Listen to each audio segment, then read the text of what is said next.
नमस्कार दोस्तों, सबका एपेक्स ऑनलाइन कोचिंग क्लासेस पे स्वागत है। ठीक है। और आज आपके लिए साइंस का बहुत आईएमपी टॉपिक सीमेंट और कांच कौन कौन से प्रकार के होते हैं सब पढ़ेंगे।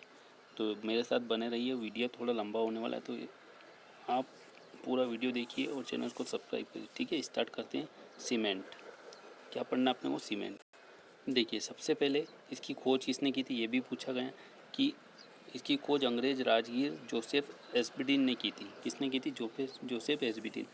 उन्होंने इसका नाम पोर्टलैंड सीमेंट रखा था। क्या रखा था? Portland cement. सीमेंट निर्माण में चूना पत्थर, मिट्टी, जिप्सम महत्वपूर्ण कच्ची सामग्री उपयोग होती है। जो सीमेंट निर्माण होता है उसमें चूना पत्थर, मिट्टी और जिप्सम ये सब कच्ची सामग्री। तो आप ये याद रखना कि चूना पत्थर में कौन कौन सी सीमेंट निर्माण में कौन कौन सी सामग्री, कच्ची सामग्री उपयोग होती है। ठीक है। इसमें विधि दे रखी, देखो, जब सीमेंट को जल के साथ मिलाकर कुछ समय के लिए छोड़ दिया जाता है कठोर पदार्थ बन जाता है। इसे सीमेंट का जमना कहते हैं। ठीक है। जब सीमेंट को क्या करेंगे, पानी मिलाकर कुछ समय के लिए छोड़ देंगे तो वो जम जाती है। ठीक है।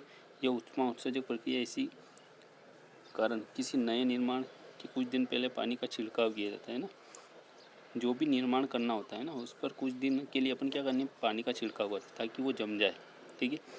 मोर्टार, रेत और जल का मिश्रण है। ठीक है। इसका उपयोग दीवारों के प्लास्टर और ईंटों को जोड़ने में किया जाता है। इसका उपयोग कहाँ होता है? दीवारों के प्लास्टर और ईंटों को जोड़ने में। ठीक है।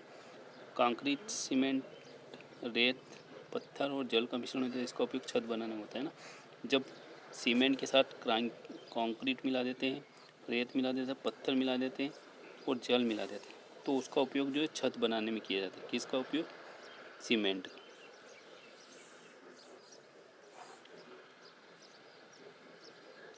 आगे देखते अपन, जब लोहे की छड़ों के मध्य नमी युक्त कंक्रीट डाले जाते हैं सुदृढ़ीकरण कंक्रीट कहते हैं। क्या कहते हैं? सुदृढ़ीकृत कंक्रीट। जो लोहे की छड़ें होती हैं उसमें नमी युक्त कंक्रीट डाल देते हैं अपन तो सुदृढ़ीकृत मतलब काफ़ी कठोर हो जाता है। ठीक है। तो ये सीमेंट के बारे में आपने पढ़ लिया। उसकी संरचना कैसी होती है, उसकी खोज किसने की, उसमें क्या क्या कच्चे पदार्थ होते हैं। अब जो पढ़ेंगे अपन कांच के बारे में। किसके बारे में? कांच के बारे में।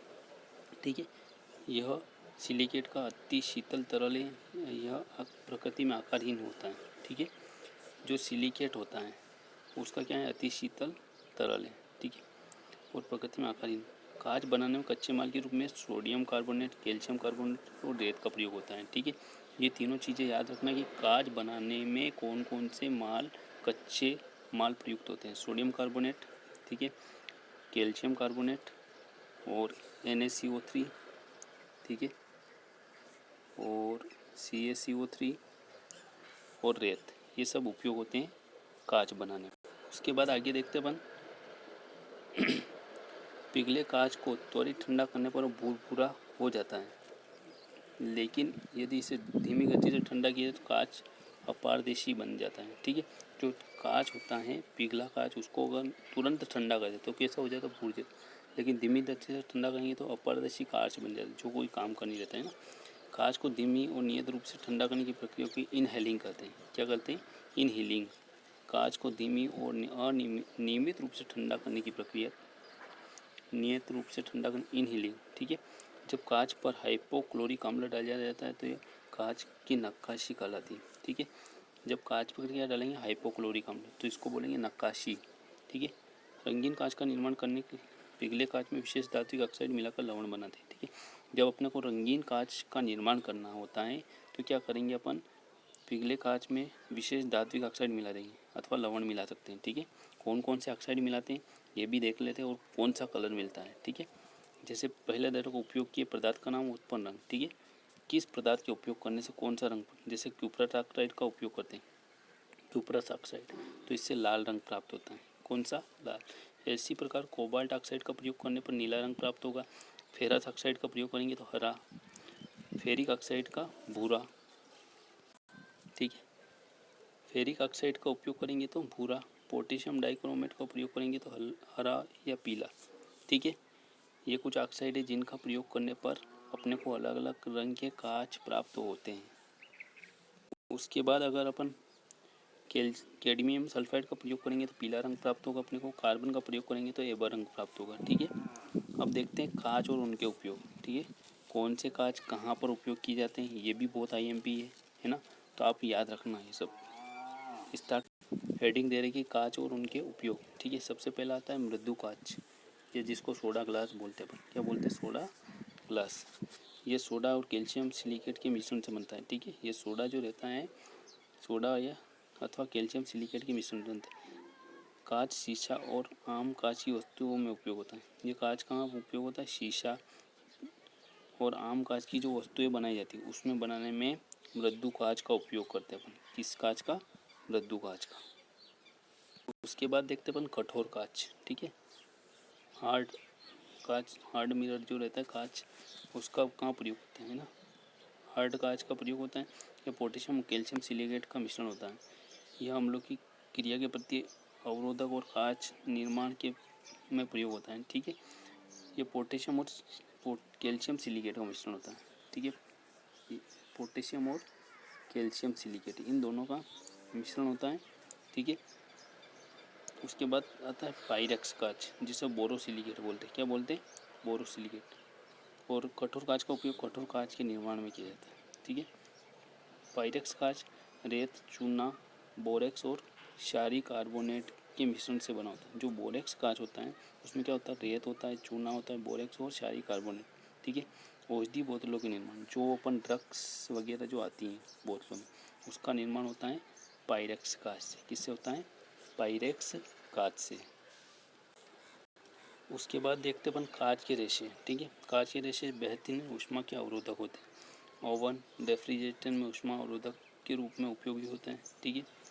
कांच के रेशे कहाँ का प्रयोग होता है? एक तो ओवन में, ठीक है। दूसरा होता है रेफ्रिजरेटर, उसमें भी ऊष्मा अवरोधक पदार्थ के रूप में उपयोग किया जाता है। उसके बाद आता है कि कृषि में उपयोग होने वाले रसायन, जैसे उर्वरक है ना, ये रासायनिक पदार्थ पोषक तत्वों से धनी होते हैं। उर्वरक क्या होते हैं? पोषक तत्वों से धनी। ये नाइट्रोजन, फास्फोरस और पोटेशियम की आपूर्ति करते हैं, जैसे नाइट्रोजन, फास्फोरस पी और पोटेशियम के की आपूर्ति के करते हैं, NPK, ठीक है। उर्वरकों के अधिक प्रयोग से मिट्टी की उपजाऊता को कम करते हैं, ठीक है। अगर ज़्यादा मात्रा में हम उर्वरकों का प्रयोग करेंगे तो क्या हो जाएगी? धीरे धीरे वो मिट्टी जो हो जाएगी अनुपजाऊ हो जाएगी। जो उपज की क्षमता रहती है वह धीरे धीरे कम होने लगती है ना। आगे देखते अपन अच्छे उर्वरक मिट्टी में घुल जाते हैं, स्थिर रहते हैं, जिसमें पोषक तत्व लंबे समय तक बने। अच्छे उर्वरक क्या होते हैं? मिट्टी में घुल जाते हैं और लंबे समय तक मिट्टी में। इससे pH मान में परिवर्तन नहीं करना चाहिए। अच्छा उर्वरक जो होता है मिट्टी के pH मान में परिवर्तन नहीं करता है, ठीक है। अगर यूरिया सर्वश्रेष्ठ उर्वरक है, ठीक है। यूरिया क्या है? Calcium super phosphate, nitrophosphate, triple phosphate, phosphatic धातुमल कुछ महत्वपूर्ण फास्फोटिक उर्वरक है, ठीक है।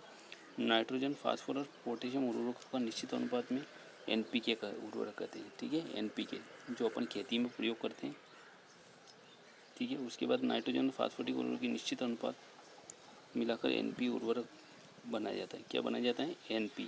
एक तो नाइट्रोजन, फास्फोरस, पोटेशियम का NPK होता है और नाइट्रोजन और फास्फोटिक उर्वरक NP, ठीक है। तो ये भी याद रखना आप। उसके बाद देखते अपन कीटनाशक, ठीक है। फसलों को नुकसान पहुंचाने वाले कीटों को मारने में प्रयोग होने वाले रसायन को कीटनाशक कहते हैं, ये तो सबको पता है। उदाहरण DDT, मेलाथियन, निम्नलिखित जैसे इंसेक्टिसाइड, ठीक है। इंसेक्ट को फंगीसाइड, फंजाई जो होते हैं। निमेटीसाइड, निमेटोड को। मोलस्कीसाइड, मोलस्का को। हर्बिसाइड, शाखाओं को नष्ट करने वाले। उसके बाद आता है रोडेंटिसाइड, जिंक फास्फेट का उपयोग कृंतकों या रोडेंट को मारने के लिए किया जाता है, ठीक है। अब पढ़ेंगे फिर विस्फोटक। क्या पढ़ेंगे? विस्फोटक। ये वे पदार्थ जो अपनी अंदर बहुत अधिक मात्रा में ऊर्जा संचित रखते हैं, जिससे विस्फोट हो सकता है, ठीक है।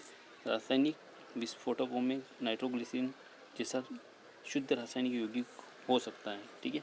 नाइट्रोग्लिसरीन क्या है? विस्फोटक है, ठीक है। हो सकता है या ईंधन या ऑक्सीकारक का मिश्रण हो सकता है। विस्फोटकों के प्रकार कौन कौन से प्रकार होते हैं ये भी। सबसे पहला जो होता है प्राथमिक विस्फोटक, इसे विस्फोट के लिए कम ऊर्जा की आवश्यकता होती है, ठीक है।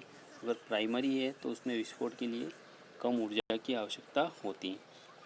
प्राथमिक विस्फोटक उनका उपयोग कहाँ? इनका उपयोग डिटोनेटरों जैसे acetone peroxide, silver azide, ammonium permanganate में होता है, ठीक है।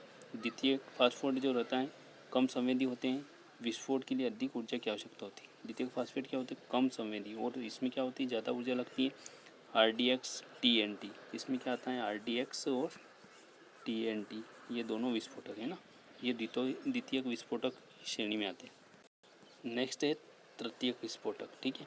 इनका उपयोग बड़े आकार में खदानों, निर्माण कार्यों और आतंकवाद में करते हैं, ठीक है। आतंकवादी जो रहते हैं वो तृतीयक श्रेणी के विस्फोटक रहते हैं, उसमें उसका उपयोग, जैसे नाइट्रोग्लिसरीन अति सक्रिय और संवेदी तरल पदार्थ है, इसे आदर्श तेल भी कहते हैं, नाइट्रोग्लिसरीन, ठीक है।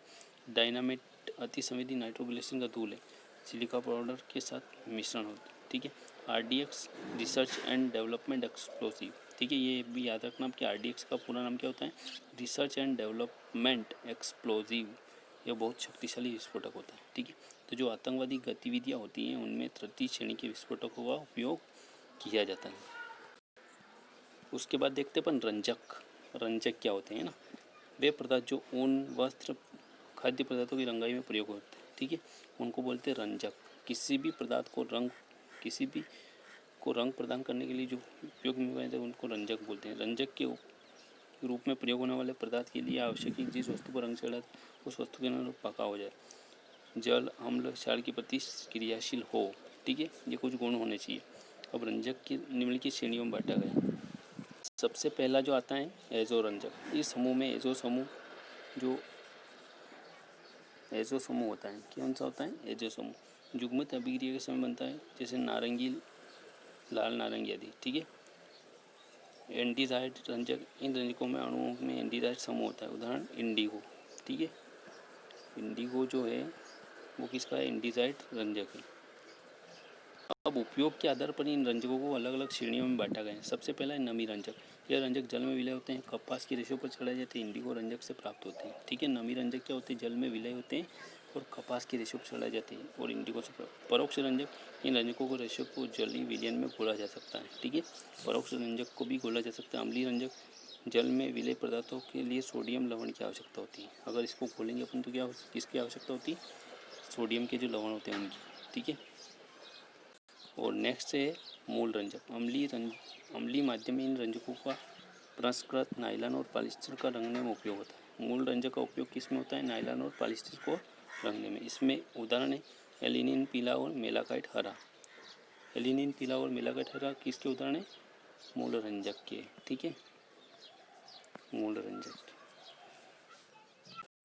Thanks for watching dear friends. और आपको ये वीडियो अच्छा लगा हो तो चैनल को सब्सक्राइब करें, लाइक करें और ज़्यादा से ज़्यादा शेयर करें, ठीक है, और अपने दोस्तों को भी बताएं। धन्यवाद, थैंक यू।